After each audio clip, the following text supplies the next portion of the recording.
Hi everyone, I'm Sarah and welcome to my channel, The Spoony Life and Beyond. Sorry, just sorting out my camera because it's just fallen over on me. So please bear with me. Today we'll be doing a deep dive into disability awareness. Okay, the first thing I would like to just get everyone in touch with just while we're waiting for people to come on is I'm actually vision impaired, so I don't always know where to look. So if you see my eyes wandering around, that is why. It's actually caused by Behçet's disease, my Behçet's disease. Sorry, my lighting is messing around on me. I don't know why today. So today I'm going to be going in and going through disability awareness. So my channel actually goes into chronic illness, disabilities, and invisible illnesses, which there is an overlap.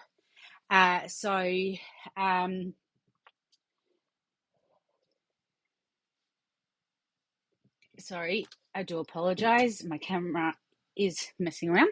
Okay, so there is an overlap generally for the most part. So today I will be covering disabilities, and then I'm actually going to be jumping on and doing another live afterwards, and we're going to do a deep dive into Tourette syndrome. So what I'm going to do is each week I'm going to cover a disorder to raise awareness. So if you would like for me to raise awareness on a particular disorder, please comment below and I will do some research and I will do a deep dive into that. I do just want to let you know I'm not a medical professional. So anything that I do say on my channel is not intended as medical advice. If you are concerned about your health, please do seek medical attention from your medical practitioner.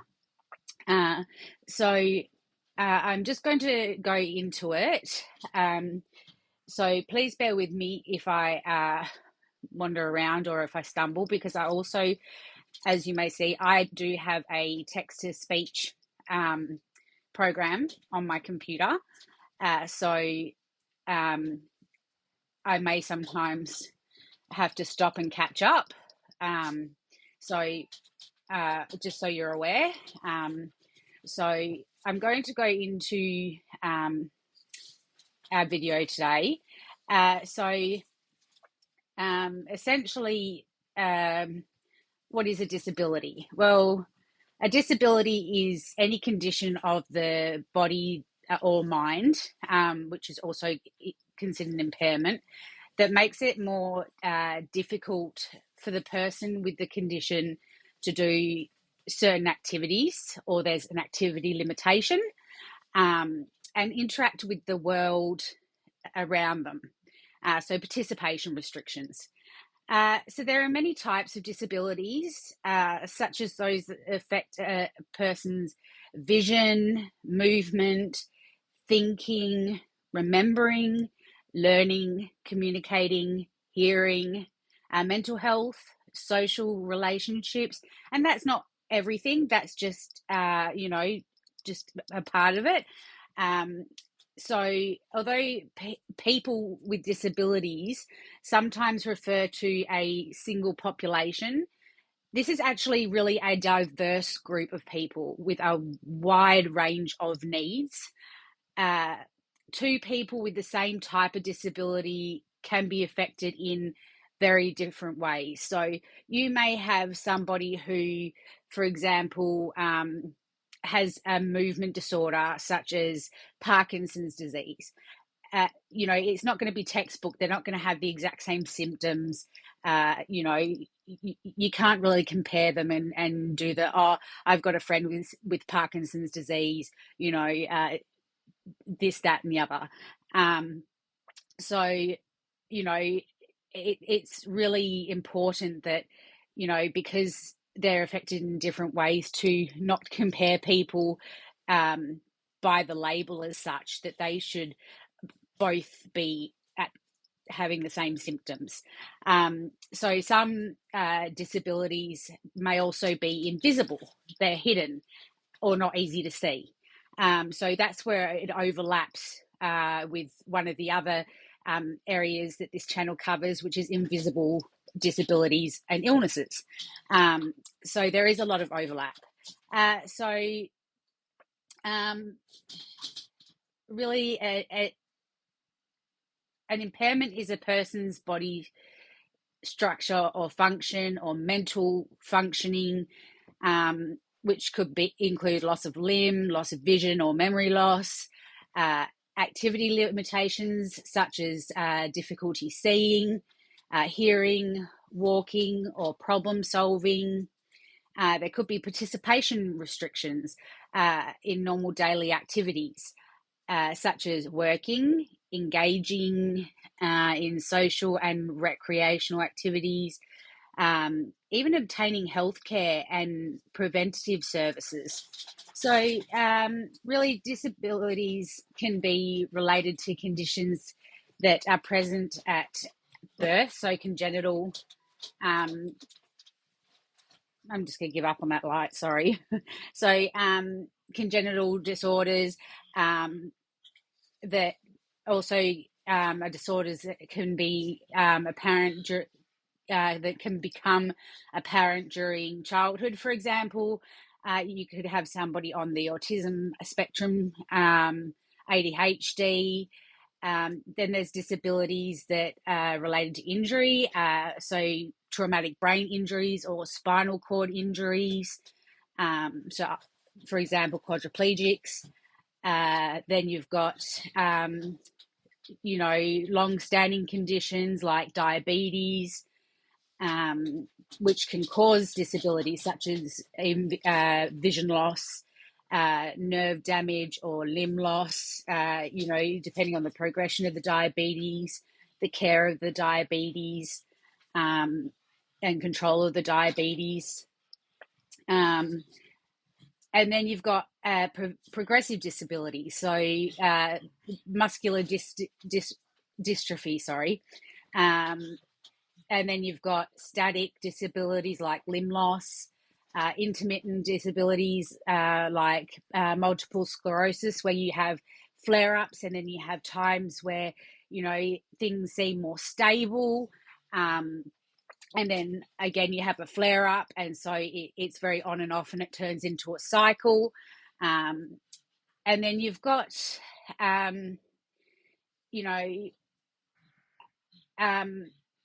there's, sorry, I'm trying to catch up. So there's also health conditions like disability-related health conditions, things like ADHD, autism, cerebral palsy, deep vein thrombosis, which is blood clots. Then you've got things like muscular dystrophy. There's even fetal alcohol syndrome disorders,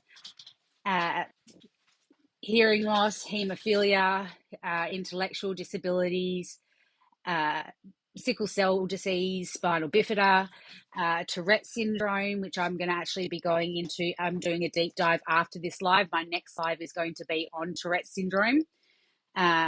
So there's that. There's, as I've mentioned before, traumatic brain injuries, vision impairment. Then there's von Willebrand disease. So really, then we ask the question of what is impairment?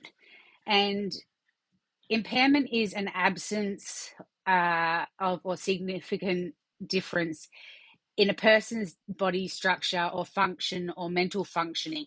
For example, problems in the structure of the brain can result in difficulty with mental functions, or problems with structure of the eyes or ears can result in difficulty with functions of the vision or hearing. Structural impairments, significant problems with an internal or external component of the body. So they're usually types of nerve damage that can result in multiple sclerosis, or a complete loss of body components, which can result in limbs that have to be amputated.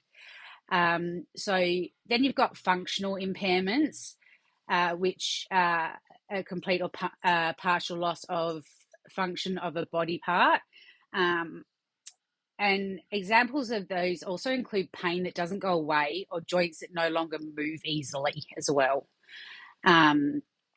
So then you've also got the difference between activity limitation and participation restrictions. So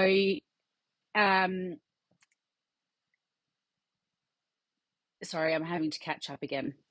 So I do apologize.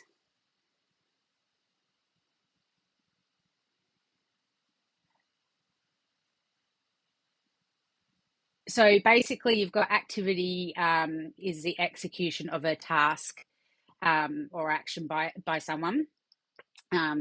Participation is a person's involvement in a life situation.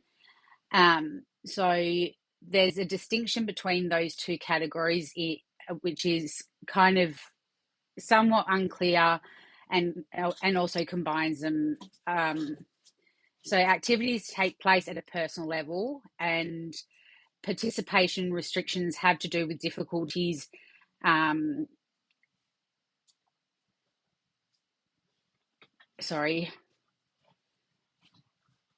Activities take place at a personal, which activities take place at a personal level, and participation involves engagement in life roles such as employment, education, and relationships. Whereas activity limitations and participation restrictions have to do with difficulties and individual experiences in performing tasks and engaging in social roles. Activities and participation can be made easier or more difficult as a result of environmental factors, such as technology, support and relationships, services, policies, or the beliefs of others. So, there's learning and applying knowledge. Things to take into consideration is, the ability of learning and applying knowledge, managing tasks and demands, mobility. So the ability to move, not just move around, but also maintain body position. Also handling and moving objects and moving around the home or the workplace or even public transport, doing the shopping, things like that. And managing self-care tasks and domestic life. So, being able to clean, maybe have a shower, put on a load of washing, things like that. So, you've got to take those things into consideration as well, and establishing and managing relationships and interactions. So you do have some of those things like autism, where there are those limitations sometimes, because there is the broad spectrum with autism as well as, whether they're able to be a high functioning or low functioning, and that affects their way to be able to socialize and interact. So that needs to be taken into consideration as well when we're thinking about disabilities. So we need to kind of take that stigma away there. Someone's got a disability, that they're in a wheelchair, it's very visible. That there is a very diverse range of conditions when we need to think about disabilities, and not all of them can be seen. So I think we need to be a bit more understanding and really thinking about the diversity of disabilities. And there's even things like, also understanding that, just because there's a disability doesn't mean that somebody doesn't want to study or work, but it also needs to be taken into consideration that there may be some limitations of engaging in life areas such as education, employment, even managing money or finances. So, there may need to be some sort of assistance in those areas, or engaging within the community, social life. So it's really important to improve the conditions in the community by providing the accommodations that decrease or eliminate the activity limitations and participation restrictions for people with disabilities, so they can participate in those roles within and activities within their everyday life. So, we do need to remember that, for example, I have, my disability is now becoming not so invisible. I have mobility issues and I have vision impairment. So I basically now have my ACROD pass or my disability pass, depending on where you're located. I'm in Australia. So in Western Australia, I have my ACROD pass that I put on my dashboard of the car I'm in, the vehicle I'm in, and I park in my disability bay. And when I first started doing that, my disorders were invisible. My disabilities were invisible, and I would go and park in a disability bay, and I would actually sometimes get abused by people because they couldn't really see my disability, and because I was younger, I would get judged for, for being in that bay because somebody else more deserving, as some people would say, could use that space rather than myself. Whereas now that my disability is more visible because I have mobility aids, and I have a big sign on the front of my mobility aid saying vision impaired, people tend to not be so judgmental. And I think we really need to start advocating more and teaching people more about disabilities. So, there's more awareness that, that people shouldn't be judged solely on whether they look disabled or not. There isn't a photo of what a disabled person should look like, or a box that disabled person should fit into. That we really need to, start educating people, and putting things in place within the community to be able to make it easier for people with disabilities. There are times where even now, like the other day, I went into a restaurant and I went to use a disabled toilets, and I couldn't use a disabled toilets because they were actually using the disabled toilets as a storage area. So I couldn't actually use their toilets. Another time, a couple of weeks ago, I went into one of my favourite parts of our city, which is where I go to relax and do some self-care, and I also catch up with some friends, and tried a different cafe. And I went to use the disability lift that they had, because there's a few stairs, and next to it there was a disability lift, and I went to go and use it, and once again I couldn't because they used it as a storage area. So I therefore couldn't get downstairs, and guess what was downstairs? The bathrooms. So once again I couldn't use the bathrooms. So there really needs to be something in place where even businesses need to be more aware that they may not get a lot of people coming through with disabilities, but there still needs to be that access. There still needs to be that understanding that that people need those things to be able to get around, and they shouldn't be limited to not being able to use a toilet because it's used for storage.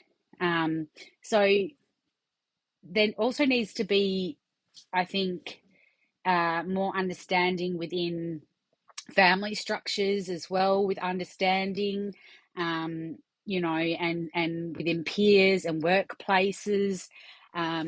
So I really think that,